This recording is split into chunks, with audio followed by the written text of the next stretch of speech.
우리가 그 안에서 그를 믿음으로 말미암아 담대함과 확신을 가지고 하나님께 나아감을 얻느니라. 그러므로 너희에게 구하노니 너희를 위한 나의 여러 환난에 대하여 낙심하지 말라.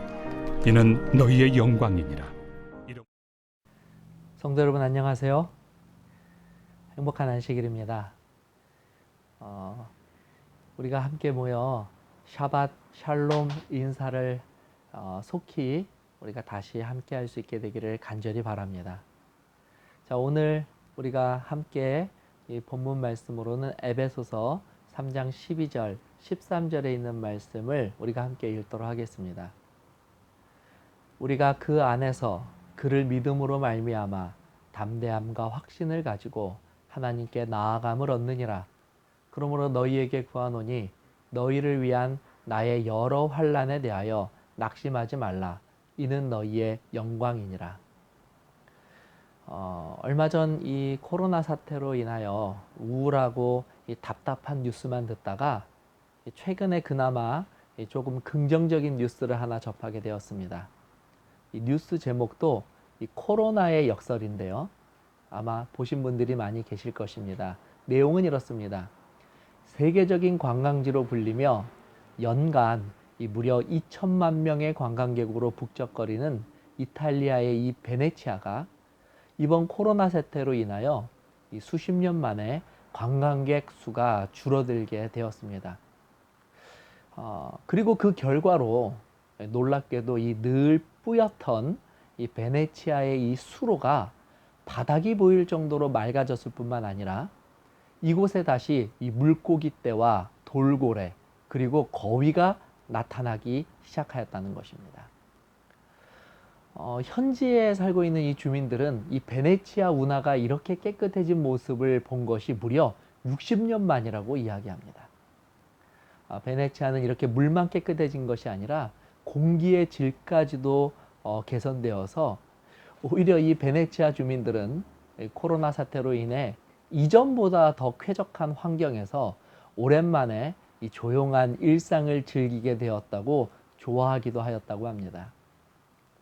이 뉴스를 보도한 언론에서도 이런 변화는 이 코로나로 인해 6일간 베네치아를 봉쇄한 결과로 이 운하가 맑아진 것이라면서 이렇게 나쁜 일 가운데에서도 실버 라이닝이 있다라고 보도를 하였습니다. 실버 라이닝 아마 많은 분들이 이 실버 라이닝이라고 하는 단어는 굉장히 처음이실 텐데요. 이 실버 라이닝이란 이 미국 속담 중에 Every cloud has a silver lining이라고 하는 표현에서 가져온 것입니다. 여기서 실버 라이닝이란 여러분들 지금 사진에 보시는 것처럼 이 구름의 가장자리에 빛나는 이 테두리를 말할 때 뜻하는 단어입니다. 제가 가져온 이 사진 속에 바로 이 모습이 이 실버 라이닝입니다. 미국 사람들은 종종 아무리 좋지 않은 상황 속에서라도 이 한 가지 긍정적인 측면은 반드시 가지고 있다라고 하는 이 표현을 쓸 때에 특히 이 실버 라이닝이라고 하는 단어를 자주 사용한다고 합니다. 그런 의미에서 볼 때 이 코로나 사태가 일어나고 그로 인하여 관광객을 더 이상 받지 못하게 된 이 베네치아의 상황은 어쩌면 먹구름이 낀 것 같은 이 암울한 상황입니다. 하지만 반대로 그로 인해 베네치아의 수십 년 만에 이 수로가 깨끗해지고 물고기가 돌아오게 된 것은 말 그대로 실버 라이닝이라고 할 수 있는 것입니다. 자, 그렇다면 우리들에게도 영적으로 지금 이와 같은 사태 가운데에서도 이 실버 라이닝이라고 부를 만한 또 그렇게 기대할 만한 사건이 무엇이 있을까요? 사실 최근에 몇몇 성도님들과 통화를 하면서 의외로 많은 분들이 이 상황 속에서도 희망적인 이야기들을 하시는 것을 듣게 되었습니다.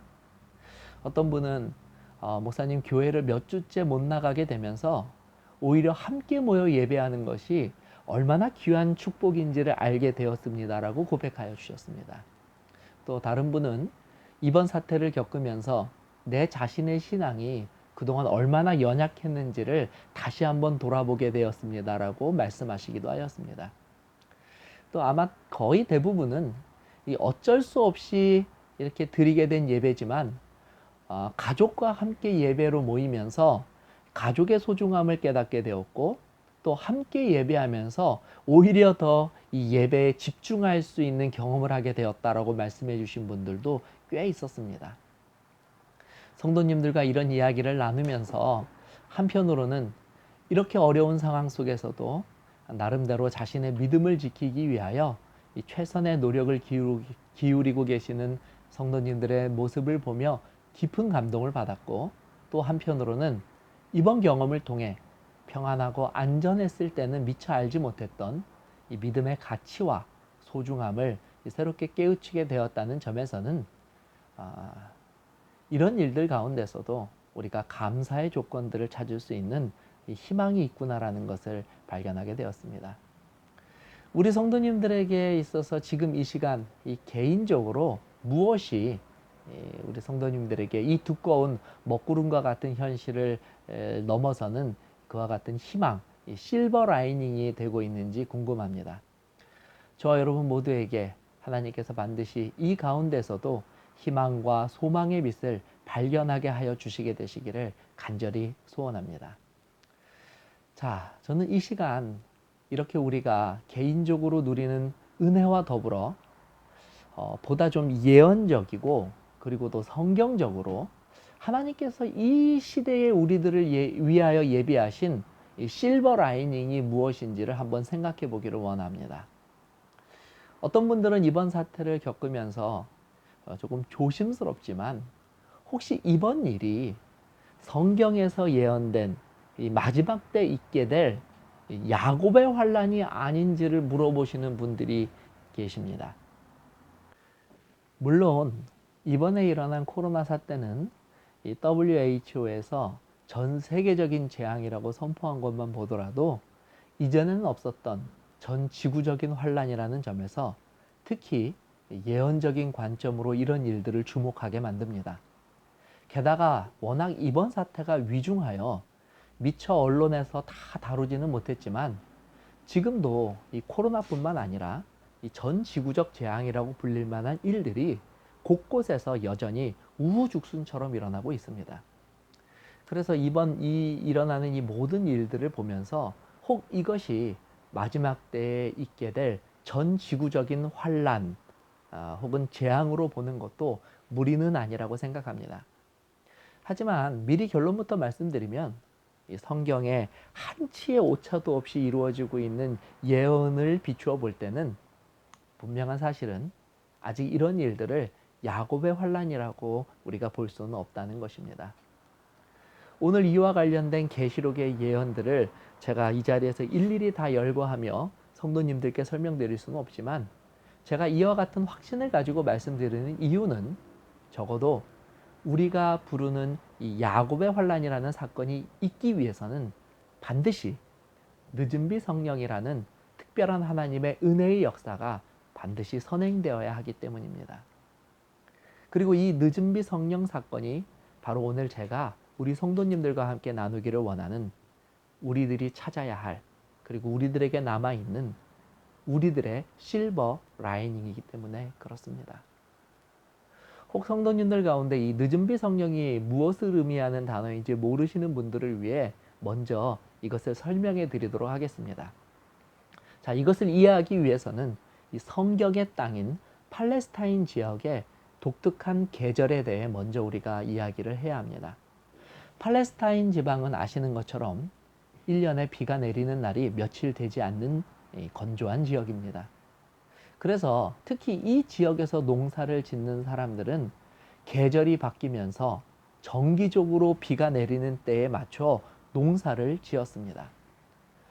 고대 팔레스타인의 이 주요 농작물은 이 보리와 밀이었습니다. 그들은 이 보리와 밀을 가을에 파종하여 이듬해 봄에 추수하였습니다. 왜냐하면 이 팔레스타인의 기후가 여름 동안에는 비가 전혀 내리지 않는 긴 가뭄이 지속되기 때문입니다. 그래서 비가 내리는 가을인 이 9월에서 11월에 이 농부들은 밭을 갈고 이 보리와 밀을 파종합니다. 이때 농사를 짓기 위해서 하늘에서 아주 천금 같은 비가 내리는데 그 비를 가리켜 이른비라고 불렀습니다. 그리고 이렇게 이른비를 맞고 자란 이 씨앗들이 발화를 하고 그리고 무럭무럭 자라서 이 보리와 밀이 추수할 시기가 이르게 됩니다. 문제는 이 보리와 밀이 많은 알곡을 갖기 위해서는 이때에 한 번 더 비가 내려야 한다는 것입니다. 근데 정말 하나님의 은혜로 이 팔레스타인 지방에서는 정확하게 보리와 밀이 알곡을 맺어야 하는 시기인 3월에서 5월경에 다시 한번 비가 내리게 됩니다. 이처럼 추수를 앞두고 내리는 비를 가리켜 늦은 비라고 불렀습니다. 그래서 이 구약의 선지자들은 이스라엘 백성들에게 매우 익숙하고도 의미 있는 이 이른 비와 늦은 비를 사용하여서 자주 그들이 받은 계시를 기록하는데 상징으로 활용하였습니다.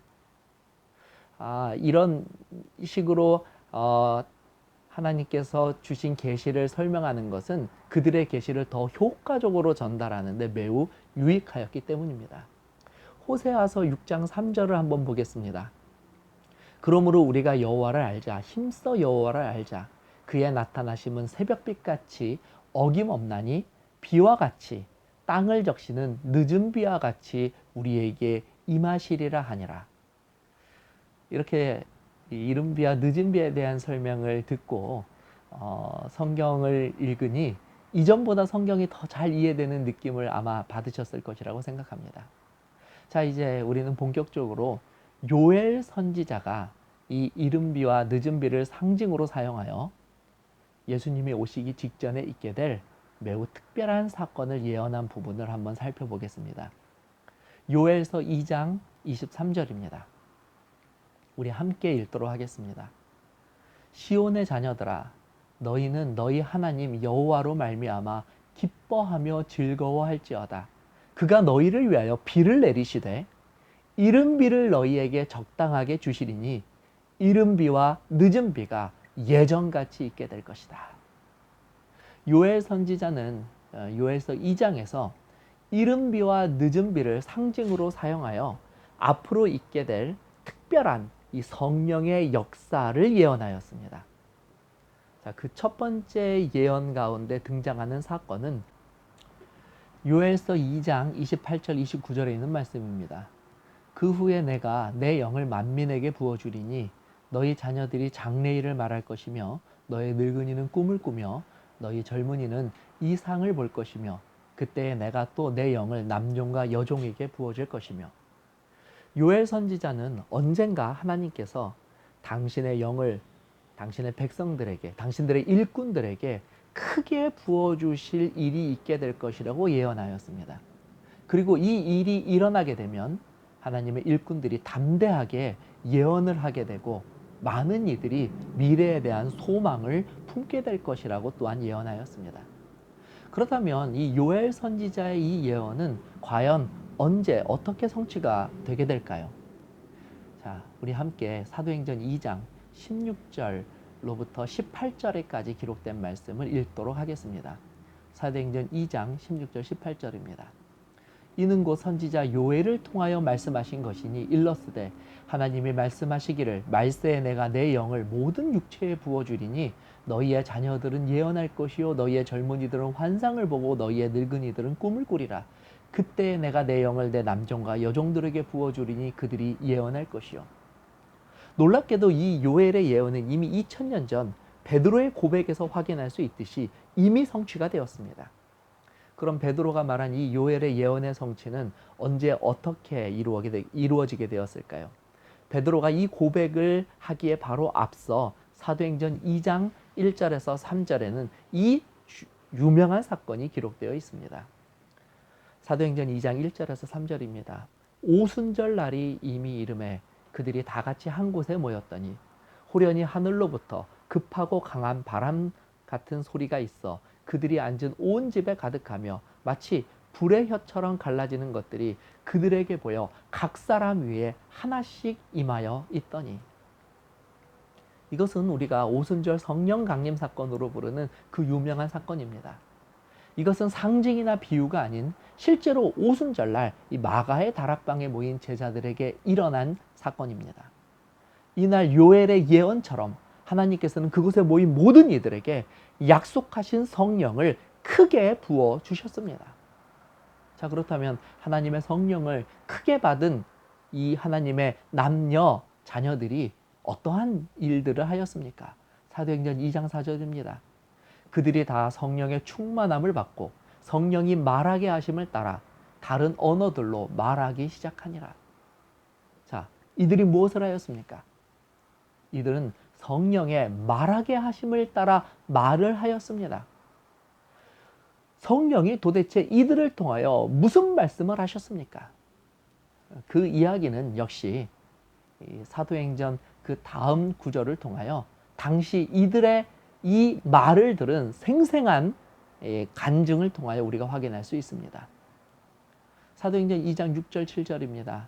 이 소리가 나매 큰 무리가 모여 각각 자기의 방언으로 제자들이 말하는 것을 듣고 소동하여 다 놀라 신기하게 여겨 이르되 보라, 이 말하는 사람들이 다 갈릴리 사람들이 아니냐?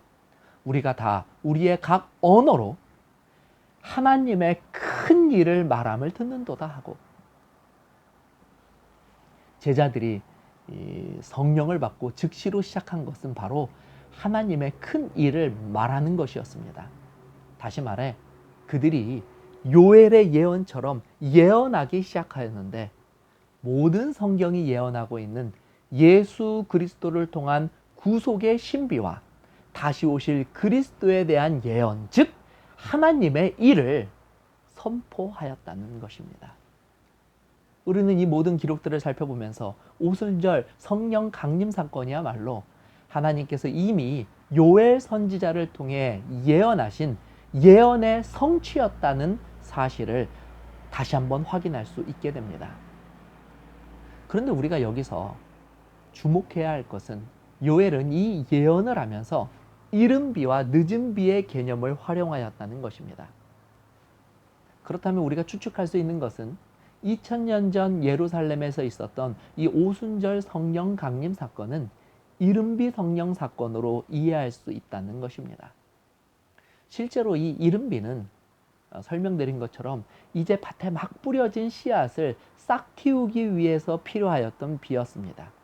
그리고 이 오순절 성령 강림 사건은 이제 막 태동하기 시작한 이 복음의 씨앗이 성령의 특별한 역사로 말미암아 비로소 그 싹을 틔우게 된 기독교 역사에서는 아주 의미 있고 중요한 사건입니다.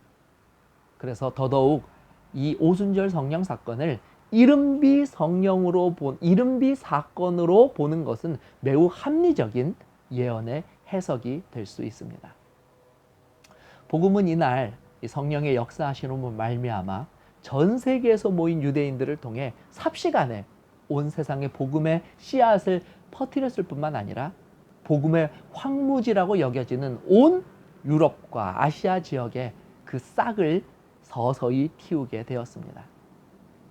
문제는 이것이 요엘 선지자의 예언의 끝이 아니라는 것입니다. 다시 말씀드리지만 요엘 선지자는 이른비와 마찬가지로 또 한 번의 이와 같은 성령의 역사가 있게 될 것을 늦은 비로 예언하였습니다. 베드로가 인용한 요엘서 2장 29절 이후에는 아직 우리에게 남겨진 성령의 역사가 있음을 암시하는 구절들이 숨어 있음을 우리가 또한 발견하게 됩니다. 30절에서는 하나님께서 하늘과 땅에 특별한 이적을 베푸시겠다고 말씀하시는데, 그것은 해가 어두워지고 달이 핏빛같이 되는 것입니다. 그리고 이것은 여호와의 크고 두려운 날이 이르기 전에 있게 될 징조라고 말씀하셨습니다. 여기서 말하는 여호와의 크고 두려운 날이란 바로 예수님께서 재림하시는 사건을 의미하는 예언입니다. 그러므로 요엘의 예언은 두 부분으로 나누어져 있다는 것을 볼 수 있는데요. 첫 번째는 이른비로 상징된 이 복음의 씨앗이 뿌려지고 자라기 위하여 필요한 성령의 역사를 예언하고 있고, 두 번째로는 하나님의 크고 두려운 날이 있기 전에 한 번 더 있게 될 이와 같은 성령의 특별한 역사에 대한 것을 말하고 있는 것입니다. 화이 선지자도 이 부분에 대해서 다음과 같은 기록을 남겼습니다. 사도시대에 성령을 부어주심은 이른비 혹은 먼저 비의 시작이었고 그 결과는 영광스러웠다. 종말에도 성령의 임재가 참 교회와 함께 할 것이다. 그러나 세상의 추수의 끝이 가까울 때에 인자의 오심을 막기 위해 교회를 준비시키고자 하시는 영적인 은혜의 특별한 부어주심이 약속되어 있다. 이러한 성령의 부어주심은 늦은 비가 내리는 것으로 비유되었다. 사도행적 39페이지 말씀입니다. 따라서 우리는 이 분명하게 확신할 수 있는 것은 이른비 성령과 같은 성령의 선물이 아직 우리들에게 남아 있다는 것입니다. 사랑하는 성도 여러분, 지금 우리가 살고 있는 시대는 세상적인 관점으로 볼 때는 더 이상 아무런 희망이 없는 것처럼 보입니다. 천연계는 더 이상 복구가 불가능할 뿐만 아니라 인간의 생존마저도 위협할 정도로 파괴되고 오염되었습니다. 게다가 인간이 추구해온 물질주의 역시 이전에는 볼 수 없었던 도덕의 붕괴와 양심의 타락을 가져와 곳곳에서 끊이지 않는 흉악한 범죄와 추악한 죄악들이 범람하는 시대가 되었습니다. 이제는 어디에서도 희망을 찾아보기 힘들고, 그래서 우리가 겨우 찾은 희망이라곤 원래 자리로 다시 돌아온 물고기를 떼를 보면서 안도하는 것이, 야, 이것이 희망이다라고 말하는 것이 전부입니다. 사실 이 세상은 이미 희망을 이야기하기에는 너무나 멀리 왔고, 그래서 어디에서도 희망의 빛을 찾아볼 수 없다는 한숨과 탄식만이 가득한 세상이 되었습니다. 하지만 이것은 어디까지나 우리가 우리를 사랑하시는 창조지 하나님을 외면할 때에 빠지게 되는 절망입니다. 자, 정말 중요한 것은 아직 우리에게는 이 모든 것을 새롭게 하실 수 있는 전지전능하신 창조주 하나님이 계시며, 오히려 하나님께서는 이 희망이 없는 세상에서 마지막 희망을 불태우시기 위하여 그분의 능력을 부여받을 남녀들을 찾고 계시다는 사실입니다. 그렇기에 오늘 우리들은 이 말씀을 통하여 이 희망에 주목하여야 합니다. 이 고귀하고 가치 있는 하나님의 계획에 순종하고자 하는 믿음을 가져야 하는 것입니다. 지금은 결코 절망할 때가 아닙니다. 오히려 가장 큰 희망과 소망을 가지고 하나님께서 하시는 일을 우리가 기억하고 의지하고 바라보아야 할 때입니다.